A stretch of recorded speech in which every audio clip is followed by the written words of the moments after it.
નમસ્કાર, હું છું પ્રિયા અને તમે જોઈ રહ્યા છો જનતા કી જાણકારી ન્યૂઝ। નજર કરીએ આજના સમાચાર। માયાભાઈના પુત્ર જયરાજ આહિરની ધરપકડ। 27 દિવસ સ્થાનિક પોલીસે ડાયરા કર્યા ને એસઆઈટીએ પોલ ખોલી। હાસ્ય કલાકારનો પુત્ર સકંજામાં, માયાભાઈનો દીકરો આંટીમાં।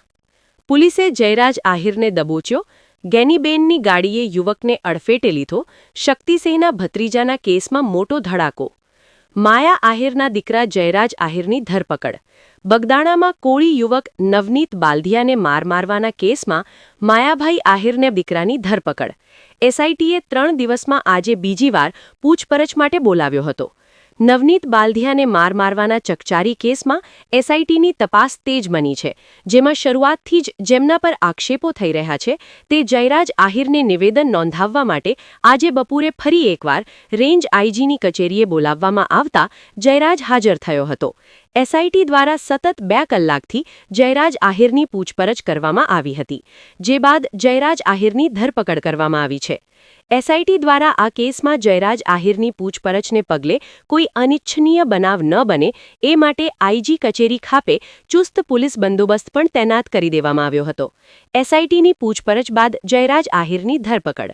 આ કેસની તલસ્પર્શી તપાસ આગળ વધારતા એસઆઈટીએ પુરાવા અને નિવેદનો, આરોપીઓના એકબીજા સાથેના મોબાઈલ સંપર્કો, તેમના લોકેશન તથા અન્ય ડિટેલ્સની ઉચ્ચ કક્ષાએ સઘન ચકાસણી કરવામાં આવતા જયરાજ આહિરની સંડોવણીના પૂરતા પુરાવાઓ પ્રાપ્ત થયા હતા। એને લઈને તેને એસઆઈટી સમક્ષ અન્ય ખુલાસાઓ અર્થે બોલાવવામાં આવ્યો અને તેની આજની પૂછપરછમાં તે આ હુમલાની ઘટનામાં સંડોવાયેલો હોવાના પૂરતા પુરાવાઓને ધ્યાને લઈ આજે જયરાજ આહિરની આ ગુનામાં ધરપકડ કરવામાં આવી છે। રિપોર્ટ વિજય બારૈયા, મહુવા। બગદાણા પોલીસ સ્ટેશનમાં જે ગુનો નોંધાયેલો છે, આપ લોકો જાણો છો, અત્યાર સુધીમાં સીટે પહેલાં શરૂઆતમાં 8 આરોપીઓની ધરપકડ કરવામાં આવી હતી અને બાકીના કેટલાક આરોપીઓની પણ ધરપકડ અત્યારે કરવામાં આવી છે। આ તમામના નિવેદનો, સાંયોગિક સાક્ષીઓના નિવેદનો, કોલ ડિટેલ્સ અને તમામના આધારે જયરાજ આહિરને પણ 3 દિવસ પહેલાં અહીંયા બોલાવવામાં આવેલા હતા આઈજી કચેરીએ।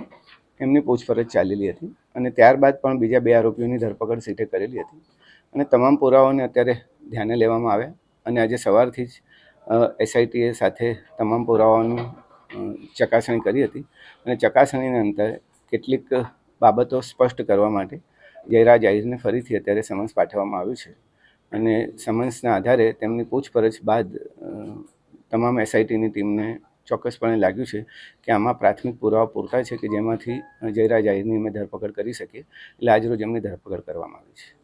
સર, કેવા પ્રકારના પુરાવા જયરાજ આહિર વિરુદ્ધ મળ્યા છે જેને લઈને ધરપકડ કરાઈ છે?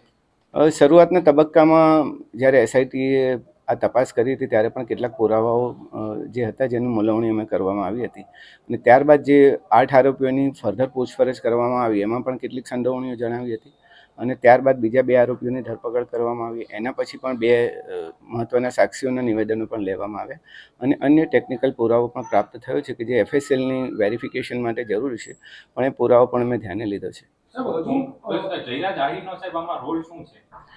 જે જયરાજ આહિરનો રોલ તમે જે પૂછો છો એ પ્રમાણે છે કે ઘટના તમે જાણો છો કે બુટલેગરે હુમલો કર્યો અને કોઈ બાતમીના આધારે સત્ય દેખાઈ રહી નથી। એકચ્યુઅલી જે આરોપીઓ જે છે, રાજુ, નાજુ અને અન્ય લોકો પણ એ પણ જયરાજ આહિરના સંપર્કમાં પહેલેથી જ હતા અને મોટાભાગે એ તમામનું અને જયરાજ આહિરનું પોતાનું પણ રોષ હોવાનું કારણ સ્પષ્ટ થયું છે।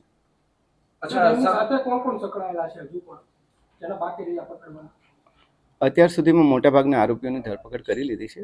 ટેકનિકલ ડિટેલ્સના આધારે પણ શક્ય છે કે કેટલાક આરોપીઓ હજુ મળી શકે અથવા તેમના પુરાવા અમારે વેરીફાઈ કરવા પડશે। સર, તત્કાલીન પીઆઈ ડીવી ડાંગરનો શું આમાં બેદરકારીભર્યો રોલ છે?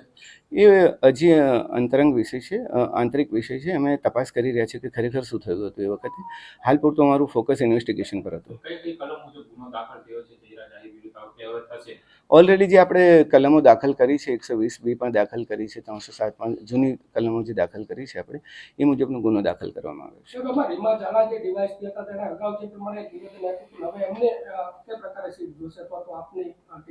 અત્યારે પ્રાથમિક તપાસ એસપીસીને સોંપવામાં આવી છે, એનો રિપોર્ટ આવતા વાર લાગશે।